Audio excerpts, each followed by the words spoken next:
I'm Nima Rajan, and this is Forum Daily Week in Review. As a raging wildfire continues to burn just 15 kilometers from Yellowknife, residents from all walks of life have had to evacuate their homes. Now, this includes those that struggle to secure a home in the first place.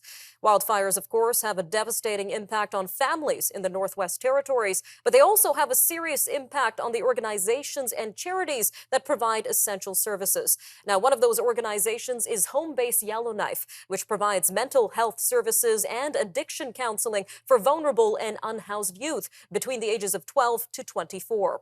Well, joining us now to discuss how this organization had handled the evacuation and relocation is Homebase Yellowknife's Executive Director, Ms. Tammy Roberts. Ms. Roberts, thank you again for your time today. Thank you. Now, obviously, a lot goes into relocation for an organization that is actively providing services. So what was the process like for you and the youth who use your services? Well, Yellowknife has been pretty smoky all summer, so I think this is something that was on everybody's mind. So making sure we had a good evacuation plan, which we had been working on, and then, deciding when was the right time for us to actually leave the city was really important. And where are you situated right now, Ms. Roberts? Right now, we are in a very small community north of High Level, Alberta called Zama City. And we are in a oil and gas town, and we are set up in an inn that they have there. All right. And what about the homeless youth in particular, the ones that may have been living on the streets of Yellowknife? Were you able to get all of these homeless youth and get them to relocate with you? Yes, we decided to go out in 5 vehicles, and we gathered everyone, and we were actually able to get who we wanted. There was a couple of stragglers. I stayed behind for one day, and I was able to gather them. And so we headed out, and we are currently with 18 youth, 1 baby, 5 dogs, and a kitten, plus 9 staff. Sounds like no one was left behind, ma'am. Now, are you able to continue to provide your mental health counseling and addiction services to your clients at this new temporary location? So what we're doing now is keeping everybody busy with activities and different things for them to do that they haven't experienced. We've been very fortunate to work close with Northwest Territories Health and Social Services Authority to get the people that we need deployed in the area that we're at. So we do have some specialized people coming within the next couple of days to help us with that. Some good news there, ma'am. Now, what are some of the challenges that your team is currently facing as you continue to await new updates regarding this fire? Well, last night we had a bear in the very front of the hotel with an injured leg that was on the loose. So we had to make sure that all of our youth were safe and not in a space where they would be at risk. So that was a bit of excitement. Like I said, most of our challenges are entertaining them, but we are working with the city to come up with different ways to keep them engaged and entertained. And it's very calm and a really great space to be at. And on that note, how have these young people been holding up through the trauma of traveling through these wildfires? Like I said, we're engaged with them at all times. It's really important for our youth to not have any more trauma added to the list. And a lot of things that have happened to them in the past have been really unexpected. So we engaged them from the very beginning, so they were part of the plan moving forward. And we're continuing to do that and ongoing programming and engaging them in things that they're interested in doing. Some of the comments that we've had have been quite eye-opening for us. Hearing a couple talking about with each other, saying this is the first time I've ever had my own room, and how excited they are about the facility and wishing they could take it home with them. So I think what this is going to do for us and our government is to look at how we're doing things in the North and how we need to change in order to meet their needs. All right, Ms. Roberts, just a quick 10 seconds left here, but where can our viewers go to learn more about your organization and provide support? We have a really informative website. It's under homebaseyellowknife.com. And of course, we're hooked up with Instagram and Facebook. So if you just Google us, you'll find us. All right, Ms. Roberts, thank you again for your time today. Thank you so much. All right, next up, we have our interview with Sean Sinclair, a Yellowknife evacuee, discussing his firsthand experiences.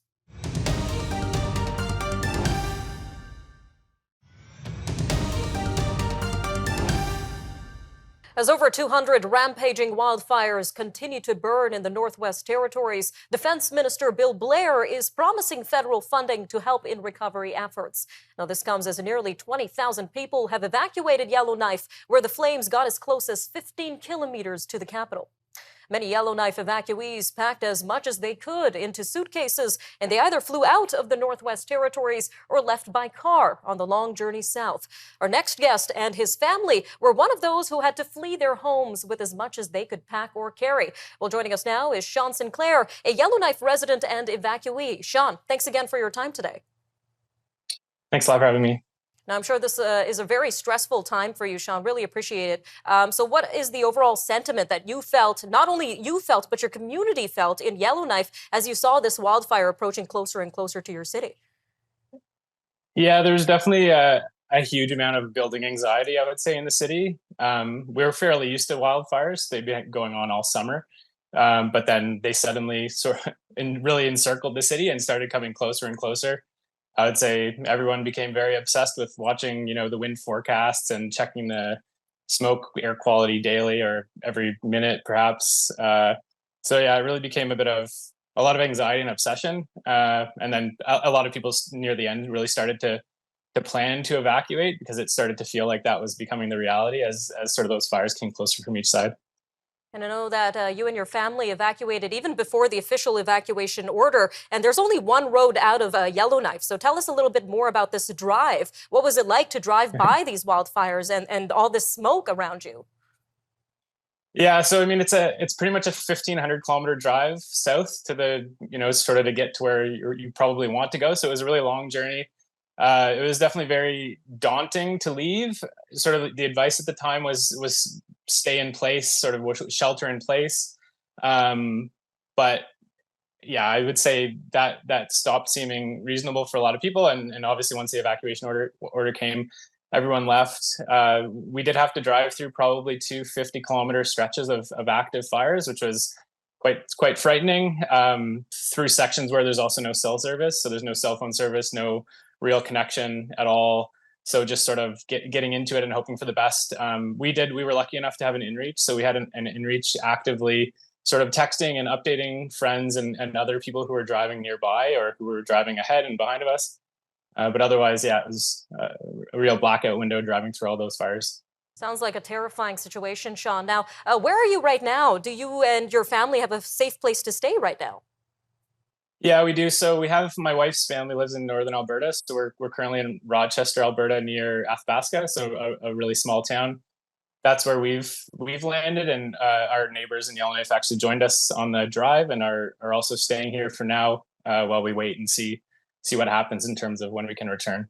Well, it's good to know that you're safe, Sean. Now, what about others? Do you know if all your friends and associates in Yellowknife got out safely and have a place to stay, either through a friend or an evacuation center?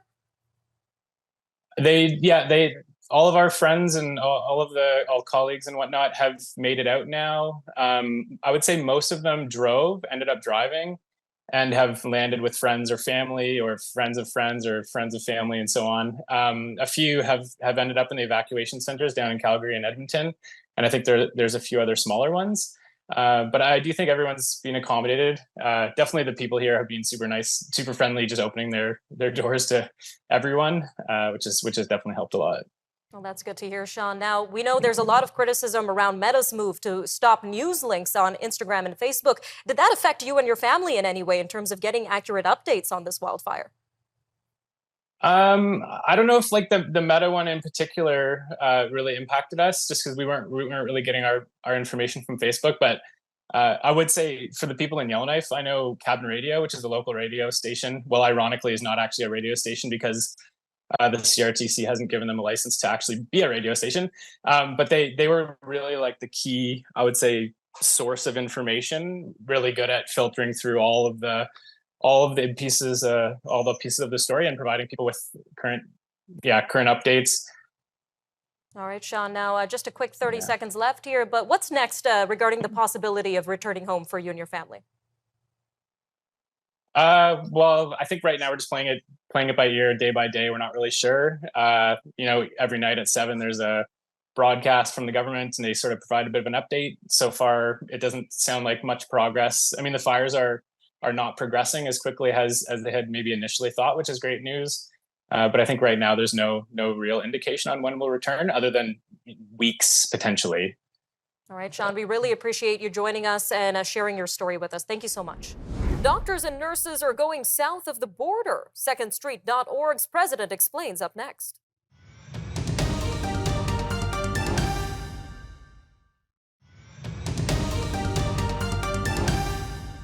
As the country continues to grapple with a medical personnel shortage, new data suggests thousands of doctors and nurses in Canada are going south of the border to practice.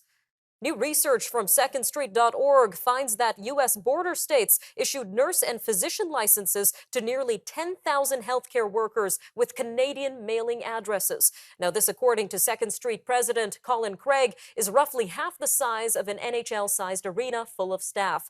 Meanwhile, federal data indicates that Canada is on track to be short some 40,000 doctors by 2028. Well, joining us now to unpack these findings is Colin Craig himself. Sir, welcome back to Forum Daily. Thanks for having me.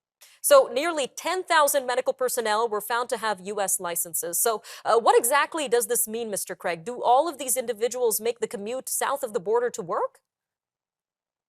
No, and the short answer is we don't know exactly how many, because it's difficult to figure out exactly how many. What I can tell you is that in the case of nurses working in the state of Michigan, we were able to actually come up with a pretty accurate number there, because we were able to survey the nurses and ask, what's your situation? And there we found about 2/3 of them actually do make the commute across the border. And you can understand why, with a large population of people in Ontario near that Michigan border, it's easy to make that drive over the border regularly. But what I would note is that just because someone doesn't actually commute to the US for work doesn't mean that they're not considering it. And that's something that we've heard from different healthcare staff, is that maybe they haven't made that switch to go and work in the US yet, but it's certainly on their minds if they've gone through the process of trying to get a license in the United States. And out of this demographic, what do we know so far about how many individuals were doctors and how many of them were nurses? I think it was roughly about 3/4 were nurses, about a quarter were doctors, if I recall the stats correctly. It's predominantly nurses, but what we do need to keep in mind is that, first of all, these are only border states. There's certainly a lot of other states south of the border that have been attracting Canadian healthcare workers: California, Arizona, Texas, Florida, and so forth. So we need to keep that in mind. The second thing is that these are only cases where people have provided a Canadian mailing addresses. Some of these workers just outright move to the United States and they no longer use a Canadian mailing address, so they wouldn't be part of these numbers. But we think this is part of the solution to addressing gaps in the healthcare labor force. It's not going to address the entire problem, but it's something that governments can be thinking about, is how they can recruit some of these workers. But also, we're seeing in Canada a lot of private clinics that governments are partnering with. So those private clinics might be able to offer these workers the type of work environment that clearly government health facilities haven't been able to provide. All right, Mr. Craig, for some further perspective, what is it about the United States medical system that makes it so appealing? That's a good question. I think maybe part of it is the variety. There's more different types of employers there. Whereas in Canada, it's still largely a government monopoly. So you have the government dictating the terms of employment. And, when we surveyed nurses who do work in the United States, they told us there was a variety of reasons why they chose there. One was availability of work. A lot of them told us that they were looking for full-time employment, whereas in Canada, they were offered part-time. And they had sort of more of an erratic schedule. So, if they could work in the US, have a full-time schedule, predictable hours, I mean, that's something that a lot of people want. So that was the number one factor, was that availability of work. Compensation was part of this. It was right neck and neck in second place with working conditions. So it's not just about money. I mean, that's part of it, but there's other things that employers in Canada, whether they're the public sector or private sector health providers, things that they can do to try and address why these workers are choosing the U.S. All right, and on that note, Mr. Craig, just a quick 45 seconds left here, but what kind of steps could Canadian institutions take to secure our own doctors and nurses? Well, I think first of all, you can try to prevent some of the existing workers from leaving. So sit down, talk with them, figure out what they love about the workplace, things that they don't like, and maybe figure out if there's things that can change there. I think in some cases, the government employee unions can be a little bit more flexible to help facilitate some of these changes. And certainly in the private sector, they can reach out to these workers, call them, email them, whatever it is, mail them, and see if maybe they might be interested in working in Canada under sort of different work type arrangements. Clearly a problem that needs to be addressed. Mr. Craig, thank you again for your time today. Well, thanks for having me. All right, up next, our interview with Lawrence Herman, Senior Fellow at the C.D. Howe Institute, where we discussed Bill C-282.